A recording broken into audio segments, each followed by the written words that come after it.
पारिजाताय स्तोत्रवेत्रैकपाणये ज्ञानमुद्राय कृष्णाय गीतामृतदुहे नमः। सर्वोपनिषदो गावो दुग्धा गोपालनन्दनः पार्थो वत्स सुधीर्भोक्ता दुग्धं गीतामृतं महत्। वसुदेवसुतं देवं कंसचारूढमर्दनं देवकी परमानन्दं कृष्णं वन्दे जगद्गुरुं। भीष्मद्रोणतटा जयद्रथजला गान्धारनीलोत्पला शल्यग्राहवती कृपेण वहनी हरणेन वेलाकुला अश्वत्थामविकरणघोरमकरा दुर्योधनावर्तिनी सोत्तीर्णा खलु पाण्डवैरणनदी कैवर्तका केशवः पाराशर्यवचा सरोजममलं गीतार्थगन्धोत्कटं नानाख्यानककेशरं हरिकथा सम्बोधना बोधितं। लोके सज्जनषट्पदैरहरः पेपीयमानं मुदा भूयात् भारतपङ्कजं कलिमल प्रध्वंसिना श्रेयसे।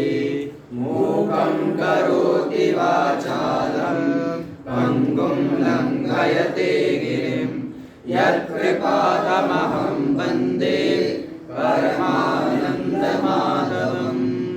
यं ब्रह्मा वरुणेन्द्ररुद्रमरुतः शृण्वन्ति दिव्यैस्तवैः वेदैः साङ्गपदक्रमोपनिषदैः गायन्ति यं सामगा। ध्यानावस्थिततद्गतेन मनसा पश्यन्ति यं योगिनो यस्यान्तं न विदुषुरासुरगणा देवाय तस्मै नमः। श्रीभगवानुवाच श्रीभगवानुवाच ऊर्ध्वमूलमधशाखम् अश्वत्थं प्राहुरव्ययम् छन्दांसि यस्य पर्णानि यस्तं वेद स वेदवेत् अधश्चोर्ध्वं प्रसृतास्तस्य शाखा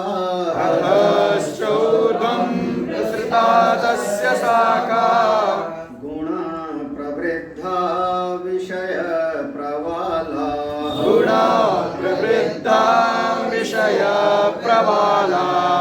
अधश्च मूलान्यनुसन्ततानि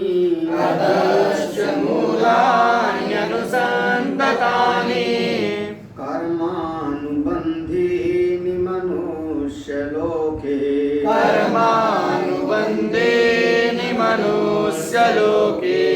न रूपमस्येह तथोपलभ्यते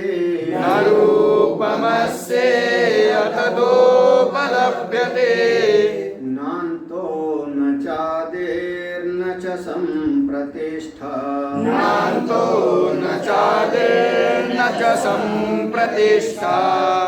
अश्वत्थमेनं सुविरूढमूलम्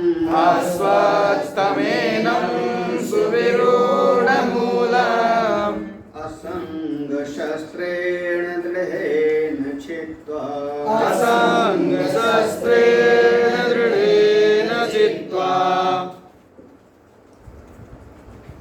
दो श्लोकों में भगवान ने इस संसार वृक्ष का वर्णन किया। यह जो संसार रूपी वृक्ष है एक ऐसा है जिसका मूल ऊपर है, शाखाएं नीचे हैं, अव्यय है, वेद की समस्त ऋचाएं ही जिसके पत्ते हैं, जो इसको खाद पानी आदि देते रहते हैं, यह संसार वृक्ष है। ऊपर नीचे चारों तरफ इसकी शाखाएं बिल्कुल फैल चुकी हैं और इस संसार वृक्ष की बढ़ोत्तरी निरंतर तीनों गुण से होती रहती है। तीनों गुण इसको पालन पोषण देते हैं, खाद पानी देते हैं और चूंकि गुणा गुणेषु वर्तन्ते, एक गुण दूसरे गुण में व्यवहार करता रहता है, तो संसार रूपी वृक्ष एक अनवरत चलता ही रहता है। इसमें नई नई जो पत्तियां हैं वो 5 नए नए विषय हैं जो हमेशा नया नया रूप बदल करके आते रहते हैं। इस मनुष्य लोक में कर्म करो, उस कर्म का फल पाने के लिए पुनः कोई न कोई शरीर लोक आदि धारण करो और इस प्रकार से आवागमन रूपी यह कर्म बंधन जीव का चलता ही रहता है। इतना निरूपण हुआ। अब इसके बाद कहते हैं यह तो अयम वर्णिता संसार वृक्षा, यह तो जिस यह संसार वृक्ष का अभी 2 श्लोकों में वर्णन किया, इसका कोई ऐसे रूप नहीं है जैसे घट का रूप होता है, जैसे मठ का रूप है, जैसे वस्त्र का रूप है, जैसे वृक्ष का एक आकार प्रकार रूप है, ऐसा कोई इस संसार का ऐसा कोई रूप नहीं। ना रूप अस्य ना रूपम यह उपलभ्यते, ये माने इस दुनिया में, इस जगत में ये संसार का कोई ऐसा रूप उपलब्ध नहीं। यह देखो यहाँ पर देख लेना, यह अस्य संसार वृक्षस्य रूपम न उपलभ्यते।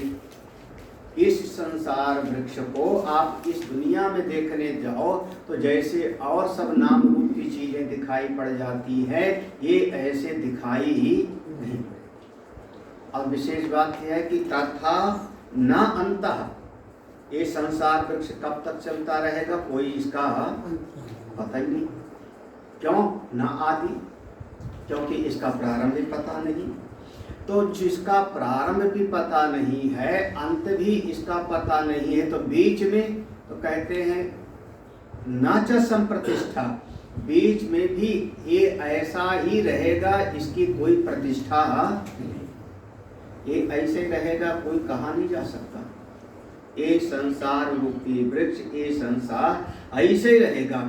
इसीलिए तो नाम दिया ना अश्वत्थ, अश्वत्थमेन, क्योंकि अश्वत्थ माने कल ये टिकेगा कि नहीं टिकेगा इसका कोई भरोसा नहीं। अश्वत्थम एनम अश्वत्थम, यह अश्वत्थ रूपी वृक्ष, यह संसार का वृक्ष जिसकी जड़ें सुविरूढ़ मूलम, जिसकी जड़ें खूब जड़ जमाए हैं कर्म बंधन से।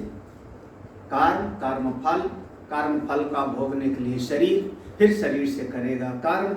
ये जो कर्म बंधन से खूब अच्छी तरह से जड़ जमा के बैठी हुई है यह संसार वृक्ष, इसको अगर काटना हो तो एक ही उपाय है, असंग शस्त्रेण। असंग शस्त्रेण, असंगता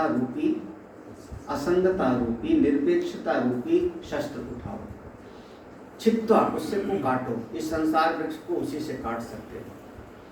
और कभी कभी किसी के हाथ में बंदूक दे दी जाए और सामने से शेर आके दहाड़ मारे तो उसको बंदूक ही गिर जाएगा हाथ से। भाई कोई आदमी कुल्हाड़ी हाथ में ले, कुल्हाड़ी तो हाथ में है और सामने कोई पहलवान जोर से आकर के, जो गुंडा है, मोहल्ले का माफिया है, नगर का, वो आके खड़ा हो जाए तो उसका कुल्हाड़ी वाला हाथ है ही कांपेगा। तो कहते हैं ऐसा ना हो, वे दृढ़ेन माने मजबूती से, हिम्मत रख करके इस संसार वृक्ष का उच्छेद करो। असंगता रूपी दृढ़ेन माने अब यहाँ पर जैसे संसार में असंगता को लाना चाहेगा वैसे चित्त डामाडोल होगा। हाय मेरा बेटा है, पोता है, नाती है, देवता है, घर है, धन है, जमीन है, जायदाद है, क्या होगा इसका? तो आप जो है हो गए डामाडोल, पूरा डामाडोल हो गए।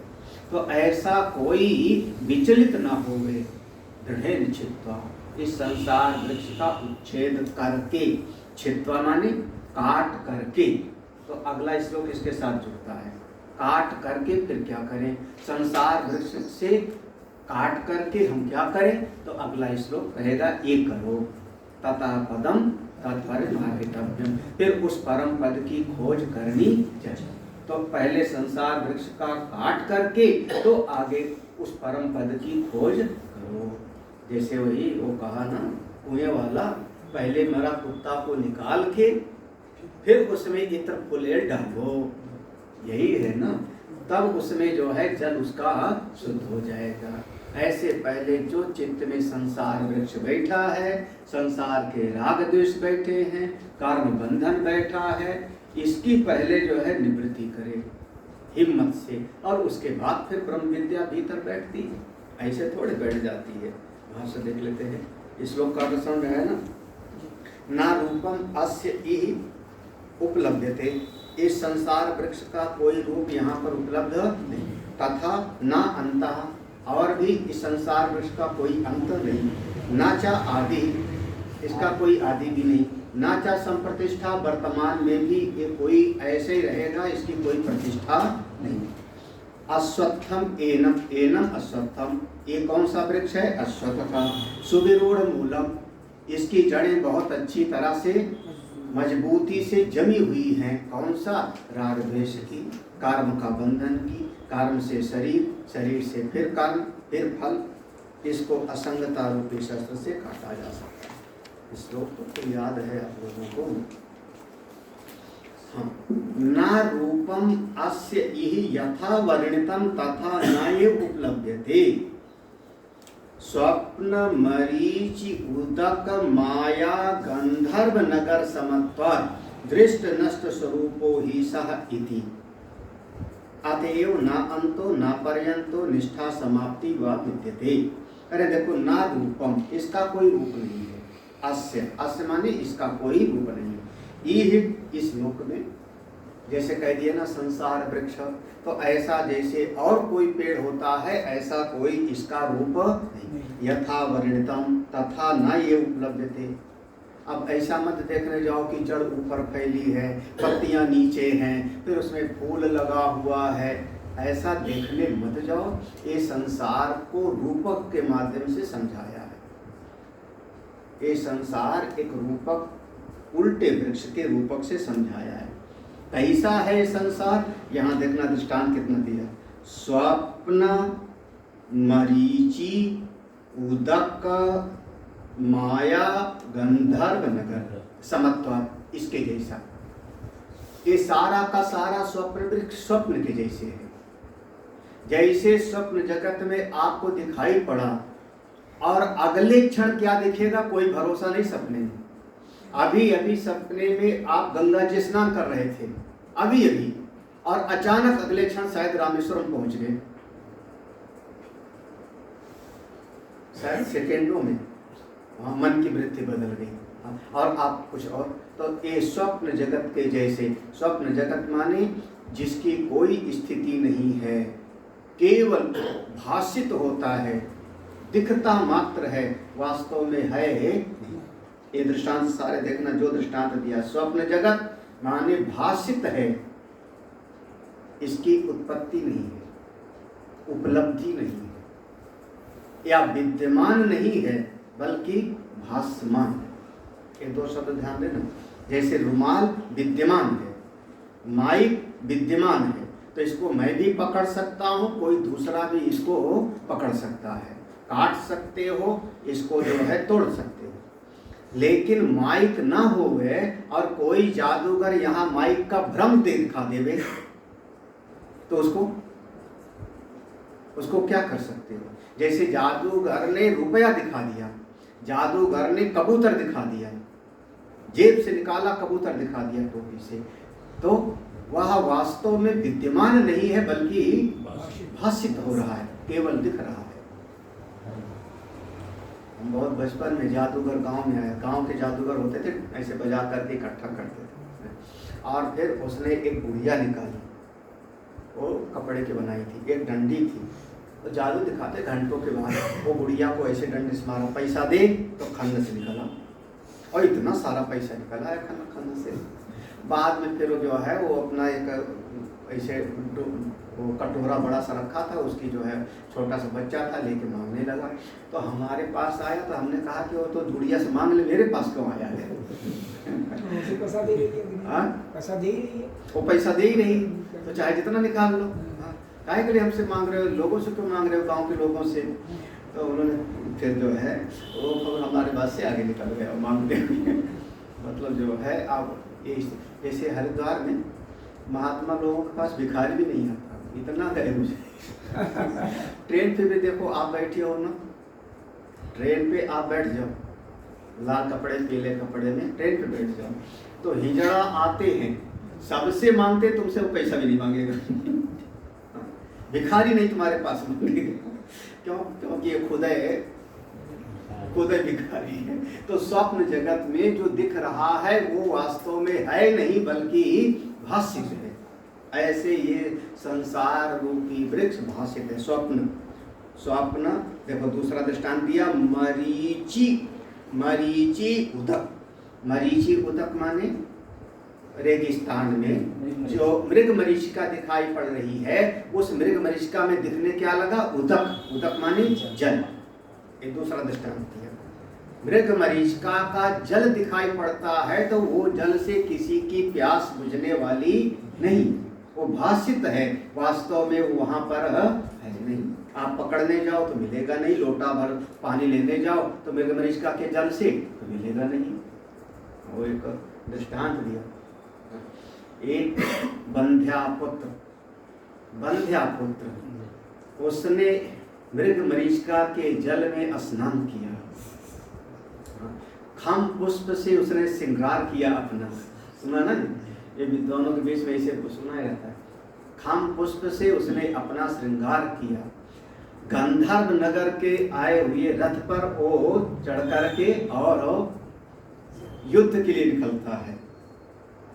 कौन है वो? बंध्या पुत्र। स्नान कहाँ किया? मृग मरीचिका के। सब केवल बातों का है, असल में कुछ भी वहां पर है। तो देखो, मरीचि उदक। फिर देखो, माया गंधर्व नगर समत्वा। गंधर्व नगर, माया मई गंधर्व नगर, हमने एक दिन नारद जी वाला दृष्टांत दिया था। या दूसरा एक गंधर्व नगर मेरठ की घटना है, वहाँ एक है जागृति विहार।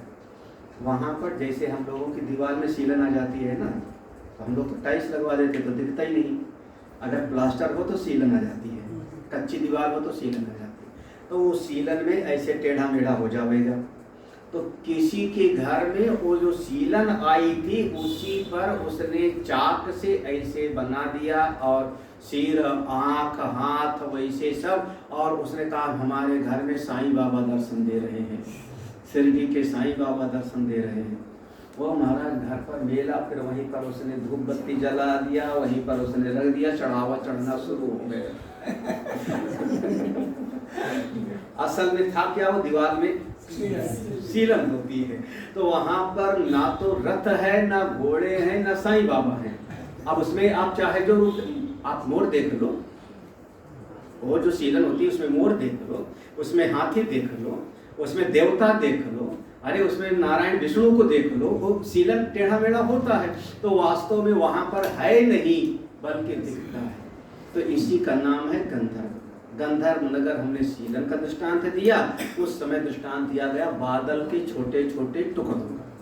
आकाश में छोटे छोटे बादल के टुकड़े घूम रहे हो, तो उसमें आप जो चाहो सो कल्पना कर लो, जो चाहो कल्पना कर लो। हाँ, आप उसमें ओम देख लो, आप उसमें जो है राम देख लो लिखा हुआ, जो आपकी इच्छा हो सो कल्पना कर सकते हो। वास्तव में वहां पर कुछ भी गंधर्व ऐसे ये सारा संसार, ये स्वप्न जगत, ये संसार वृक्ष स्वप्न के जैसे, मृग मरीचिका के जल के जैसे, गंधर्व नगर के जैसे दृष्ट नष्ट स्वरूप, देखते देखते बदल जाता है। दृष्ट नष्ट, देखते देखते ये नष्ट हो जाता है। ही सह इति, ऐसा है ये संसार वृक्ष को ऐसे पकड़ने जाओ तो आपके पकड़ में आता नहीं। एक संत ने कहा ये संसार सूखी रेत है, सूखी रेत जो अपने यहाँ पर बालू है, हाँ, जो सूखी बालू है, सूखी बालू को आप मुट्ठी में पकड़ो, है ना, कोशिश करके देखो ये दर्द है, तो चाहे कैसे पकड़ो कहीं न कहीं छेद से वो निकलती चली जाएगी ना, वो कभी आपकी मुट्ठी में टिकने वाला नहीं। ऐसे जीव जो है ये संसार को पकड़ना चाहता है। अरे ये मेरा बच्चा बेटा है, छोटे से पाला, 9 महीने मैंने गर्भ में रखा, इतने कष्ट उठाया, अरे वो निकल जाएगा आगे, सरक जाएगा, बड़ा हो जाएगा तो अपनी बहू को लेके चला जाओगे फिर आप लोग रोते रहना, है ना। घर बदल गया, जमीन बदल गई, नियम कायदे बदल गए, सरकार के कानून बदल गए, सब ये संसार, और कुछ नहीं तो अपनी आयु देखते देखते खिसक गई, और क्या। तो ये संसार तो बिल्कुल दृष्ट नष्ट स्वरूप बदलता जाता है। अतएव न अंतो न पर्यंतो, अतएव चूंकि ऐसा संसार है इसलिए न अंतः, इसका कोई न पर्यंतो, इसका कोई अंत नहीं। निष्ठा समाप्ति वा विद्यते, निष्ठा समाप्ति माने जब ये संसार कभी समाप्त होगा तो कुछ मिलेगा क्या, कहते नहीं। जैसे लकड़ी समाप्त होगी तो कोयला मिलेगा, कोयला और जला दो तो राख मिलेगा, कुछ तो मिलेगा ना। घट को तोड़ दो तो मिट्टी के टुकड़े तो मिलेंगे, तो वहां कुछ तो मिलेगा। लेकिन ये संसार विश्व में ना पर्यंतो निष्ठा, इसकी जब समाप्त होगी, अंतिम होगा तो कुछ भी मिलने वाला। सपने में राजा बन जाए कोई, क्या बढ़िया आनंद आता है। अच्छा, सपने से सब आने लगे राजा से तो कहे कि ज्यादा नहीं, सिंहासन ले चले जिस पर शेर और बना बैठा है, सोने का सिंहासन, मुकुट ही लेके आ जाओगे, हरिश्चंद्र बना हुआ है, एक मुकुट मिल जाओगे ना तो भी आजकल सोना 50 रुपया तोला है। लेकिन सपने से इतना भी यहाँ पर जब सपना टूटा तो पूरा का पूरा। ऐसे ये संसार वृक्ष कुछ नहीं मिलता। बहुत बढ़िया शब्द है, ना पर्यंतो निष्ठा समाप्ति, अंतिम अवस्था में जब इसकी कोई समाप्ति का पता नहीं है और कुछ हासिल होने वाला भी। अगला पैराग्राफ सरल सा है इसलिए, तथा न च आदि इति आरभ्य अयम प्रवृत्ता इति न केनचित् गम्यते, तथा न च आदि, इसका कोई शुरुआत नहीं है। इति इतः आरभ्य, यहाँ से, इतः माने यहाँ से, जैसे कहते हो यहाँ से तुम्हारा खेत, यहाँ से हमारा खेत, यहाँ से प्रारंभ हुआ। इतः आरभ्य अयम प्रवृत्ता, आज यहाँ, इतः माने यहाँ से, आरभ्य माने प्रारंभ हो करके, अयम प्रवृत्ता ये संसार चल रहा है, ऐसा न केनचित् गम्यते, ऐसा कोई कहे, कोई जान नहीं सकता। कब से शुरू हुआ? अरे हम ज्यादा से ज्यादा अपने ऋषियों का नाम ले सकते हैं, विश्वामित्र, वशिष्ठ आदि, तो वो भी किसी से आए ना, वो भी पैदा हुए। फिर और ज्यादा जाओ तो ब्रह्मा का नाम ले सकते हो, तो ब्रह्मा कहाँ पैदा हुए? कमल के फूल पे, कमल के फूल पे, तो उनके पहले कमल तो था, कमल था तो जल भी रहा होगा कि नहीं, जल भी रहा होगा, कमल भी रहा होगा, तो और जहां पर उन प्रकट हो गए कमल के फूल पर तो आकाश भी तो रहा होगा कि नहीं रहा, सृष्टि तो पहले ही है। यहाँ से प्रारंभ हुआ था, ऐसा न केनचित् गम्यते, कोई ऐसा जान नहीं सकता। मतलब संसार का प्रारंभ कब हुआ इसको मत पूछो, ये तुम्हारा प्रश्न था, ये पढ़ते रहो तो देखो सब आ जाएगा ना। संसार माने अपना, ये भी कह सकते हैं, ये जीव कब बना, कर्म कब बना, तो न केनचित् गम्यते, इसको कोई जान नहीं सकता। मिटाया जा सकता है, मिटाया जा सकता है। अब बहुत सारी चीजें हैं।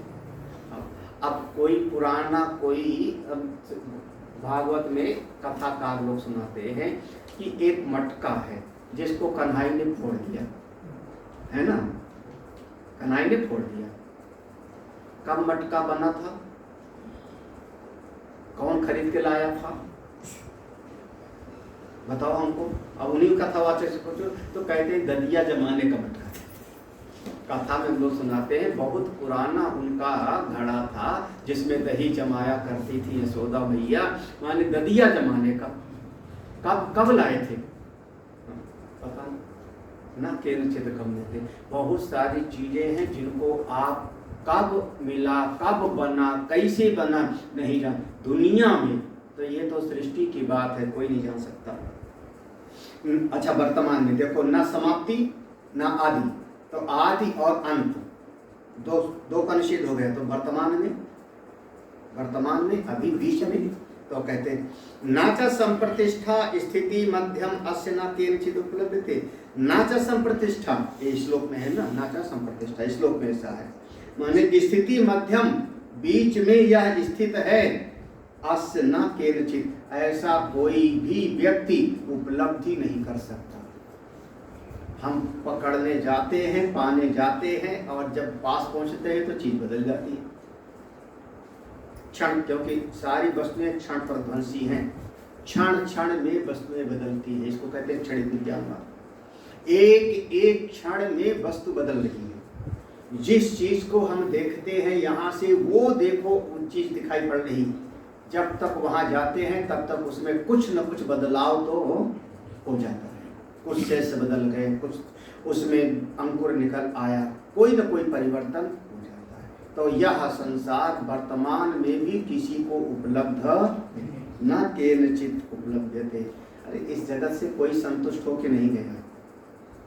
संसारी आदमी का एक सिद्धांत कि संसारी आदमी कभी तृप्त होके, संतुष्ट होके इस दुनिया से नहीं जाता। उसके चित्त में रही जाता है कुछ करना था, वो बाकी कुछ करना था। किसके लिए? बोले परिवार के लिए, बेटे के लिए, इसके लिए कुछ रह गया। अब कुछ रह गया तो रावण का भी रह गया, तो कुछ है ना। समुद्र को मीठा बनाना था, वो कल पर टालते रह गया। स्वर्ग में सीढ़ी लगानी थी, वो सोचते थे बाद में कर देंगे, और वो तो इस जगत से, संसार में तो हर आदमी असंतुष्ट जाता है, कुछ रह जाता है। क्यों? क्योंकि इसकी प्रतिष्ठा ही नहीं। आप जो चाहते हो होता ही नहीं।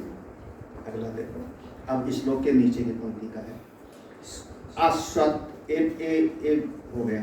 अश्वत्थम एनम यथोक्तम सुविरूढ़ मूलम सुष्ठु विरूढ़ानि विरोहम गतानि मूलानि यस्य तम एनम सुविरूढ़ मूलम। यहाँ तक अश्वत्थम, इसका नाम दिया, कौन सा पेड़ है ये? अश्वत्थ। ये पहले वाले श्लोक में भी था ना, ऊर्ध्वमूल मधा शाखम अश्वत्थम।